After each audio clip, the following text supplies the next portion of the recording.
blue notes, that's a mobby pass. More chops than karate class. I can hear the blues when the shotty blast. The whole block blowing horns, that's that Jackson jazz. Swinging blue notes, that's a mobby pass. More chops than karate class. I can hear the blues when the shotty blast. The whole block blowing horns, that's that Jackson jazz. I told you guys, man, we coming with it, man. We nonstop. Yo, what's going on? This is VI. And this is Factorz TV. We back at it, man, with episode 12, man. How's everybody doing, man? We happy to be here, man. Another week, man. It's a beautiful day, so the energy's up, man. You know, we need vitamin D as black people. The sun's going down at 7 now, you know, so it's not no more 3 or 4. We get to see downtown. Man, I ain't trying to kick it off too soon, but you know we stay informational with the news they can use. The state, or is it the Senate? The House is trying to pass daylight 7 times to be permanent. Oh, yeah, I seen that shit. Yeah, so we're going to get to the introduction. We still got stuff, but just was already talking about it, man. That's crazy how you could think you could permanently make, you know, daylight 7 times, and that's something that's real relevant, like a motherfucker. I don't think they're going to. How can you do that and you don't control Mother Nature? She might say, she might change her damn mind. Oh, y'all think y'all slick. Well, hold on, I got something for you. But nah, how you been doing, man? How's your past week, man? What you got new? Past week's cool. Clothing line, the skincare line, Big beautiful business. dogs, life, kids, getting ready to make a move to a new house. So That's what's up, man. Congratulations, man. What's going on with you? I seen that too. I seen painting the house and all that, man. Big old houses, man. You know what I'm talking about? You know, but you working, man. It's equity in the home that you're building. So that's what's up. Congrats to you guys. Me myself. Just been cooling, man. Coming down off of this birthday high. Pike season is almost up, so we getting ready to do the bash this Friday, which is the 18th at Mint Lounge, which we are a residency at on Fridays. We had a good run as we do a Pisces season. Pisces always come and show out, man, and spread love and live life. Getting ready to pick up my daughters this weekend, have a ball, as we usually do all the time. Help you move some stuff. Other than that, man, sure. we It's getting also ready my to do oldest some big son's birthday things. too tomorrow. He'll be 13. Okay. Shout out to Caleb. Yeah. Shout out to my nephew K-Day, man. The big K-Day, man. Turning 13 years old. My St. Patty's Day, baby. That's Uncle's hero. You already know, man. I love you very much, man. We're going to rock out. You know how we do. But with dealing with your businesses, man, you got big news for one of them. Yeah. Top tier Frenchies. Just confirmed well, I think both of my girls are pregnant, but for sure we got to see the ultrasound. My oldest girl, Salah, she's a Hungarian lilac blue French bulldog. She's confirmed pregnant, and they're only pregnant for like 2 months, so it'll be pretty soon we'll be having puppies. But it's a big thing because it's been a long journey.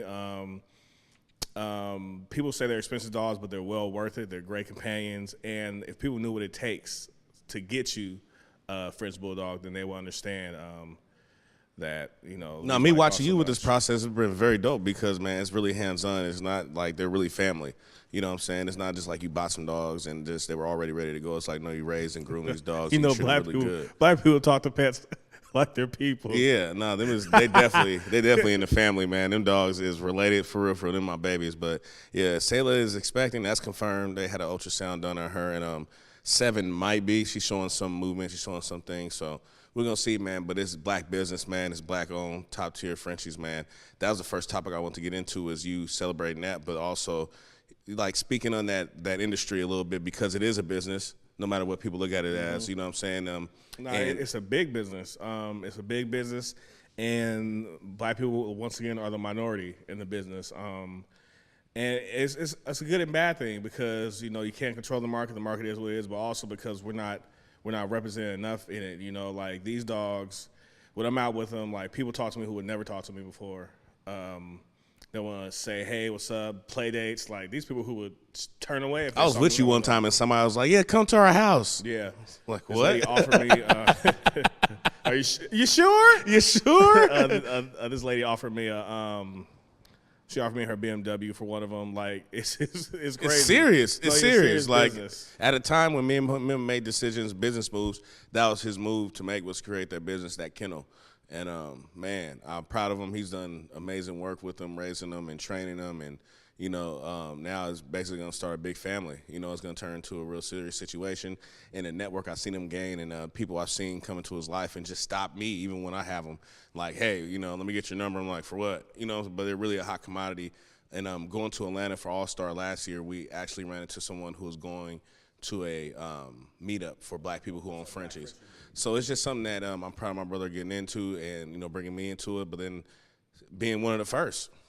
Talk that talk, you know, humble enough, being one of the first African-Americans to start kennel up here with top tier, 100% bloodline, bloodline traceable 200 years, you know, real deal stuff, you know, not no backyard boogie. Yeah, good health, good dogs. They were pretty penny because I didn't believe in any shortcuts. So we're gonna be like, it's top tier for a reason. So, when we started, I want to dive in like and do it the right way. So it's great dogs, great temperament. They're worth every penny that they cost. Not only from what it takes to produce one, but because of the companionship, the health, just the look, the build. Like, they're really dope dogs, and I'm excited to see what my girl makes because she's Hungarian. She has a passport. We got her a passport for real.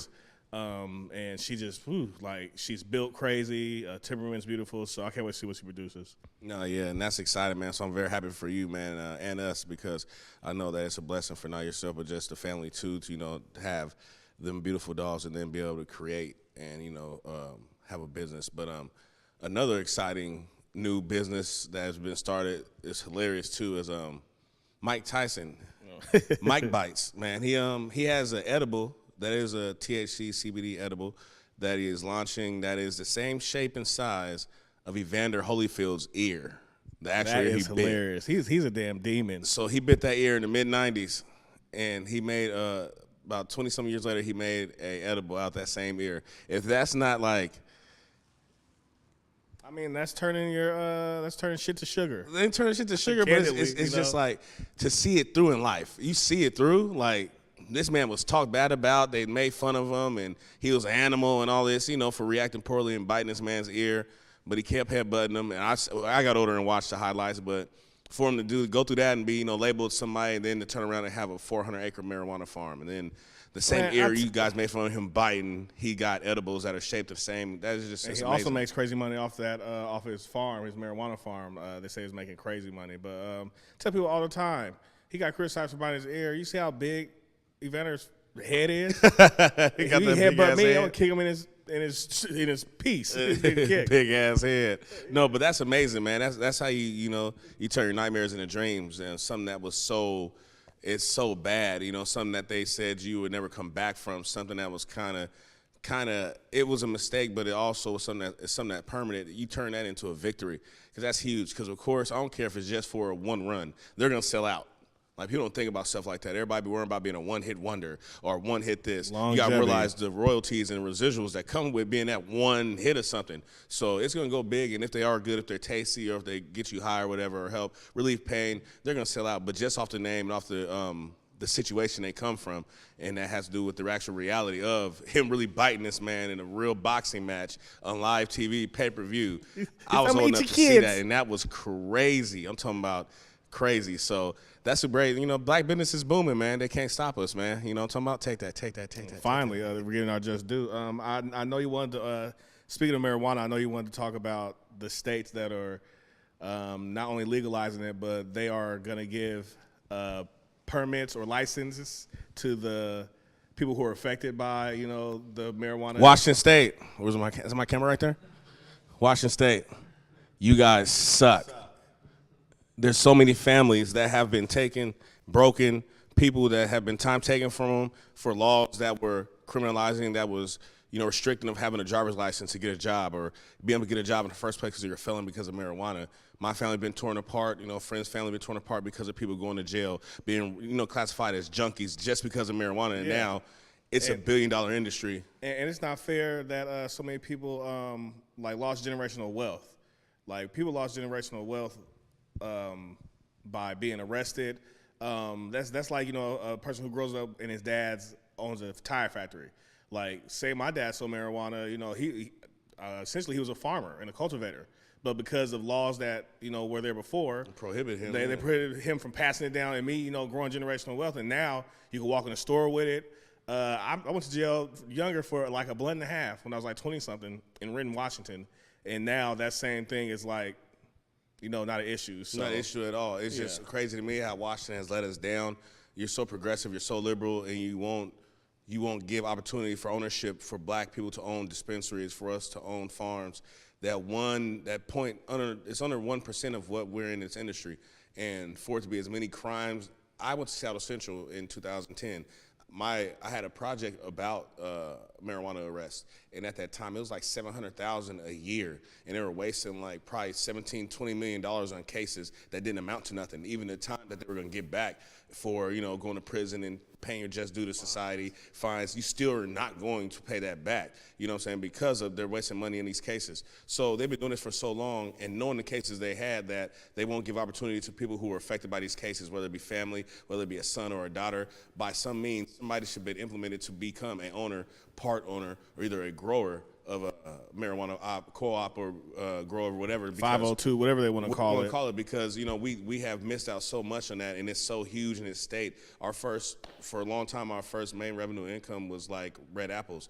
Like farming is huge here. If you think marijuana is not farming, then you got the wrong thing. You're thinking the wrong way. Hemp is paper, it's everything, clothes, shoes. So you just got to think about what's taken away from us from the past till now, and opportunities you didn't give. That's coming with all these new dispensaries, all these new laws where there are going to be so many cafes and different things. It's like, give us a chance. You need to go back in time and rewrite some things to give us opportunities to apply for these licenses and these permits. Yeah, I talked to O, and we're going to set up a segment where we speak with hopefully the mayor.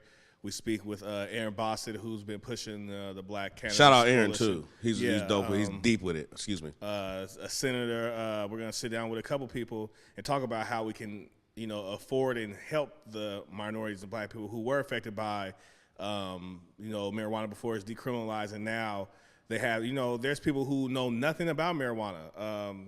There's a couple dispensaries in Auburn that are owned by a doctor and a lawyer who know nothing about marijuana, but because they have the funds, resources, and know-how, they put out the information for the licenses to the people that have them. That's what makes me so much more mad is when they first gave the licenses out, they were giving it to people who only had businesses licenses before. Yeah. So basically, if you never owned a business, then you weren't gonna get the information that you were gonna be able to buy this or get this license or apply for it. So how many black people in Seattle at that time had a black business or a business license? We didn't get the information. And so Washington State's really showing its true colors by not giving us involved, people of color. Shout out to New York and the other states. Oh, yeah, New York. That's what made me so mad. New York don't let guns in their state. We got guns here. Like, you know what I'm saying? Like, it's just crazy. Shout out New York.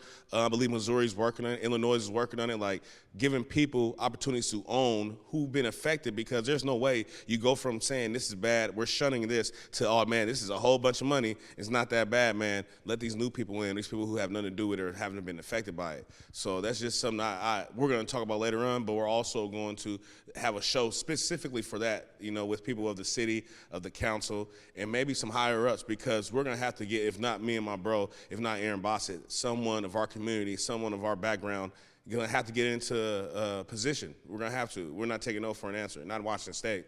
We're not taking no for an answer. No, not at all. So be looking forward to that segment we're going to have. Like we said, we're trying to put together some plays with the mayor, hopefully. Real? One of the senators, Aaron, and whoever else wants to join. We're going to try to sit down and put something together, because it's been passed. It should have been put in legislation when they passed all the laws, but now it's like, okay, these other states are showing you that you need to afford the people who were hurt and had trouble in those times where weed was a major issue. So be looking forward to that. We're gonna have that coming out real soon, and I think it's very important because it'll play a big part in our economics, jobs, job security, generational wealth, where you can pass it down, where you can invest in different things, like different ways that help us advance. Because it definitely, it definitely hurt us. So why not, put us in a position to help us? Nigga, help me. Nigga, help me. Nah, you got anything to say about that? I want to. Nah, man, I was gonna talk about one white guy that works good with black people. Oh, Greg Popovich. Yeah, Popovich. Shout out Greg Popovich, long time. What's so funny is I learned that he was the general manager of the Spurs, and then he fired the head coach and made himself the head coach, which is a ballsy move. You know what I'm saying? But he just reached.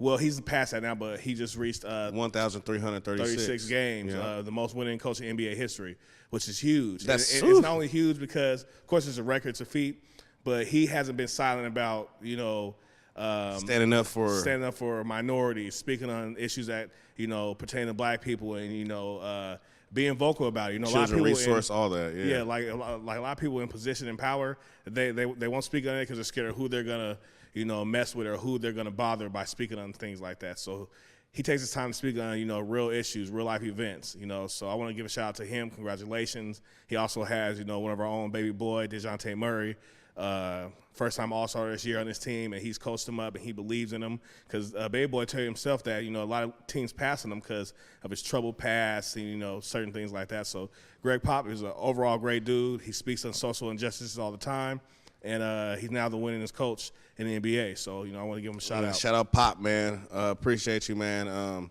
You and Coach K, you guys are setting the precedent, for longevity, not just being great, but longevity, how to survive in the game. And the most importantly, part of surviving the game is the different eras, adapting. So shout out Greg Popovich, man. We're going to go to a break real quick, man. We're going to come right back with a couple more topics. Don't go too far. Hello? Hey there, it's Trey Holiday. And of course, Besa and I had to take a trip back to Market Street Shoes to grab some items. They always know what to show us. And let me tell you, we both spent quality time to be sure we collected some amazing additions to our wardrobes. They have some of the most unique bags, shoes, and accessories. I mean, the whole shebang. It's always a good time when I get to shop with my girl Besa. Make sure you go check out Market Street Shoes, y'all, and you too can walk out with some dope gear.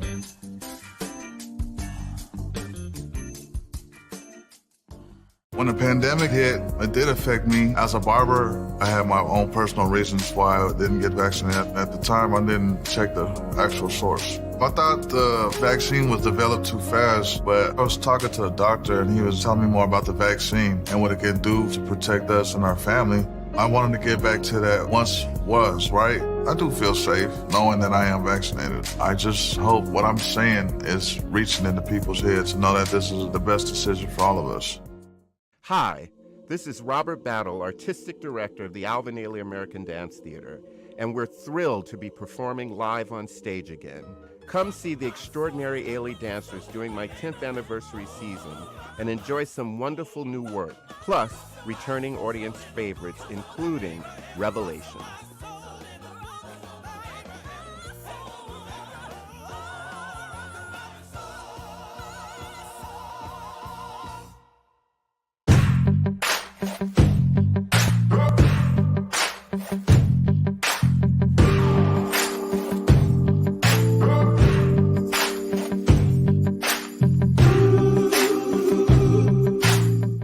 So what's going on, man? Really back at you. Check this out. So this past Monday, Russia went ahead, Instagram actually, the socials went ahead and removed Russia from being able to post. So all TikTok influencers, all Instagram influencers are really going through it right now. They're in shambles. They're breaking down. I'm seeing videos of tears. I'm talking about hurting, and it's their livelihood. So I'm not taking away from that. People are making a living off the internet. Social networking is a currency now, and it's something that, is valid nowadays. But what's going on with the war and all that and the politics and then, things that are being shown, Instagram and other social medias have decided to cut Russia out. And that's the thing. I feel like it's getting petty now. It's politics, it's BS, but I feel like it's getting petty. Because just like I said, there's people who make a living off of it. There's people who use it, for currency. They use it for opportunities. And, at first when I see them crying, I'm like, this is too much. But there are I'm between the social media era and not. So I'm realizing that there's people who it's their livelihood. They came straight into the social media area. It's all they know, and they built a brand off it. I had almost 7,000 followers on Instagram, and they disabled my account, and I understood, because I used it to promote. And it's like, dang, you guys just robbed me. So I could see, how it affects them. But it goes to show you how petty and how deep they're willing to go between, Russia, Ukraine, United States, NATO, everybody, doing what they can to affect somebody. Biden banned us from buying oil from Russia, and now Instagram blocks Russia from being on Instagram. Like, it's just, everybody's livelihood is affected, and no one really even realizes that. It's like nitpicking, like they're picking at certain things just to change people's livelihoods and outcomes or even their thought process. We're also not buying Russian vodka anymore. Like, what? Yeah, they're putting it's a getting sting petty. on it. They're putting a sting on it, Childish. man. Seriously though, we gotta really think about these things and think about what the time we're in, because there's a lot of people, like you said, who make a living off of it, but I know that people really put a lot into it, whether it be just to make money or create who they are. A lot of people's characters, a lot of people's personalities come from this. So it's a lot of people breaking down, not just financially, but emotionally, but mentally. And it might be funny when you think about it, but you know, when we start to really get deep down, people are being affected by it in worse ways. So just pray for them and hope that things are resolved on that matter, because anyone's livelihood being affected is messed up, but also someone's mental health, you know, emotional health. And a lot of people, they do depend on these things. A lot of people did build this off, their self-esteem off these things. So we want to just pray for them and hope that they find character and find a hustle outside of this until it's resolved, because what can you do? I say that all the time. If the socials went away, who would you be? You know what I'm saying? What would you be if the socials disappeared? Would you still have your face card or your value, your hustle? So maybe it's a good thing, maybe it's a bad thing, but I know Russia and socials ain't getting along right now. They ain't mixing. Not at all. So we'll see what happens to them. But also, I want to speak on a very important issue. Brittney Griner, she's a WNBA player. A lot of WNBA players play overseas because you make more money over there. She was arrested passing through the airport in Russia with a vape pen with hash in it. And it's not just about her being arrested, but it's about not knowing where she's at, what police station, if she's even alive. Like, she's presumed missing. It's a serious matter. Like, it really is something that is, it needs to be spoken about more throughout the media outlets. And, you know, NBA, WNBA, you know, this is not only just a black woman. This is a person that is a representative of our country, someone who is a leader, someone who is a superstar. She's one of the greatest WNBA players, you know, has ever lived. So it's like, what point do you use to put your effort forth to get her back? Because just not knowing where she is just a disgrace to not just the country, just people as a whole, human race. Like, how are you not checking on someone that you know is in trouble? Yeah. She might not know the laws. We give her that, you know. You broke the law, we understand it, let's handle it. But for someone to be missing or disappear, that's a state of emergency. Yeah, and it needs to be a better representation from us as America, and as not just black people, but America as a whole, someone who's a citizen of ours. Then we need to go get her, we need to find her, we need to make sure that people are informed, for real, because there's people who are waiting, there's family members who are hurting, there's kids who look up to her. We need to make sure that we show that we love her and we want to make sure she gets home safe. I mean, right now, if you think about it, she's a prisoner of war. Like, she's a prisoner of war because what's going on right now, and ultimately, she's a hostage. Like, there's no way. We don't know what her well-being is. They don't know what police station she's at, or is even at one. Like, that's just uncalled for. That is sickening. That is so scary, so man. So we want to bring light to that, because not too many people's talking about it. I don't know why. We do know why, but we're not gonna play with politics, because there's so many in and outs to it. Man, we just save Brittney Griner. We ain't gonna stop till we find her, man. I hope and I pray that she is found safe and sound, and that this is not just a lesson for anybody, but this is just level to move and standard to move on, that we have to take care of us. It's like literally about us. And if America's not going to side with us at any point, now they need to, and make sure this woman gets home. Yeah, no, that's real. So hopefully she comes home. That leads me. I want to give a shout out to every black woman who's doing their thing, because they're sacred. We have to protect them. I don't care if she's 7'6", 230 pounds. She's still a black woman. Real talk. She's still Real ours. talk. So shout out to everybody doing their thing. And hopefully we can bring her home, or at least know what's going on with it. It makes no sense. She didn't have 10 kilos of coke, or she had a vape pen. So why is she missing over a vape pen and some hash? Let's be real. Russia, you're doing a lot worse over there. Terrible. So make sure you find my girl. So anything else you want to talk about? Oh, man, just want to shout out Top Tier Frenchies, 206, man. Shout out Black Business, as always, man. In the Frenchie game, something rare for us. So shout out Top Tier Frenchies, 206. Go to Instagram and follow them, man. Shout out to Chill Ass Saudi, man. That's my dude, man. Our shout engineer. Out Saudi in the building, man. You know what I'm talking about? Man, well, my name's really VI. And this is Factorz TV. See you next week. All right. When the blue notes, that's a Mobby pass. More chops than karate class. I can hear the blues when the shotty blast. The whole block blowing horns, that's that Jackson jazz. When the blue notes, that's a Mobby pass. More chops than karate class. I can hear the blues when the shotty blast. The whole block blowing horns, that's that Jackson jazz. I told you guys, man, we come